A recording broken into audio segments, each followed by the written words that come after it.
Hello! അങ്ങനെ ഇഷ്ടമാത്രം പുതിയ പ്രൊമോയില് നമ്മുടെ 2 വീട്ടുകാരും ഇഷിതയുടെ വീട്ടുകാരും, മഹേഷിന്റെ വീട്ടുകാരും വീണ്ടും ആ ഒരു സ്നേഹത്തോടു കൂടെ ഒരുമിക്കുകയാണ്. നമ്മുടെ ഇഷിതയുടെ അച്ഛന്റെ അമ്മയുടെ അടുത്തേക്ക് നമ്മുടെ മഹേഷിന്റെ അച്ഛനും അമ്മയും കുറച്ച് സ്വീറ്റ്സ് ഒക്കെ ആയിട്ട് വരികയാണ്. എന്നിട്ട് അവര് തമ്മില് നമ്മളിങ്ങനെ വീണ്ടും സ്നേഹത്തോടു കൂടി ഒന്നിച്ചിരിക്കുകയാണ് എന്നൊക്കെ പറയാണ്. അപ്പൊ ഇഷിതയുടെ അച്ഛൻ പറയുന്നുണ്ട്, "നമ്മളുടെ മോൾക്ക് ഇങ്ങനെ ഒരു ഭാഗ്യം വരുമെന്ന് നമ്മൾ വിചാരിച്ചിരുന്നതേ അല്ലല്ലോ" എന്നൊക്കെ പറയുമ്പോൾ നമ്മുടെ ഇഷിതയുടെ അമ്മ സന്തോഷം കൊണ്ട് കണ്ണൊക്കെ നിറഞ്ഞ് കരയുന്നൊക്കെ ഉണ്ടേ.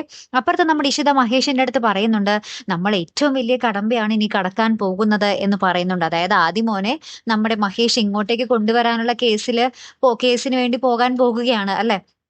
അപ്പൊ ആദിമോനെ ഇങ്ങോട്ട് കൊണ്ടുവരാൻ വേണ്ടി പോകുമ്പോൾ എന്തായാലും നമ്മുടെ രചനയും ആകാശും ഇവർക്കെതിരെ തിരിയും. ഇവരെ വീണ്ടും നശിപ്പിക്കാൻ ശ്രമിക്കും. അപ്പൊ ആ ഒരു യുദ്ധത്തിൽ ഇനി എന്തായിരിക്കും സംഭവിക്കാൻ പോകുന്നത്? ആർക്കെങ്കിലും ഒക്കെ ജീവൻ വീണ്ടും നഷ്ടപ്പെടുമോ എന്നൊക്കെ ഭയങ്കര കാത്തിരിപ്പാട്ടോ എന്തായാലും. നമുക്ക് നോക്കാട്ടോ. അപ്പൊ അടുത്തൊരു വീഡിയോയുമായി വരുന്നത് വരയ്ക്കും ഗുഡ് ബൈ.